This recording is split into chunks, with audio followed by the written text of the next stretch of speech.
Praise lord. క్రైస్తవులందరూ తప్పకుండా వినవలసిందే. ఈ ప్రార్థనకు సమాధానం దొరకట్లేదా? దానికి కారణం నా పాపమని కుమిలిపోతున్నావా? అయితే చిన్న మాట. కుమారి దగ్గరికి వెళ్ళి కుండ అందంట. కుమారి, నువ్వెందుకు నలకొట్టావు అని అడిగిందంట. కుమారి నవ్వి, నేను నలకొట్టబట్టే నీ రూపం ఇంత అందంగా ఉంది అన్నాడంట. ఆ కుండ తన రూపం చూసుకొని ఆనందపడిందంట. దానికి అర్థమేంటో తెలుసా? ఆ కుమారి యేసయ్య, ఆ కుండ మనం. ఆ నలగొట్టడం అంటే శ్రమ.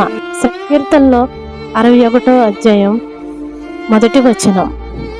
బైబిల్ చదవండి, ప్రార్థన చేయండి. మీ ప్రార్థనకి దేవుడు సమాధానం ఇస్తాడు.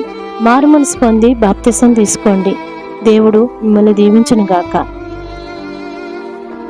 దేవుడు మీతో మాట్లాడాడని మీకు అనిపిస్తే లైక్ చేయండి, షేర్ చేయండి, సబ్స్క్రైబ్ చేయండి.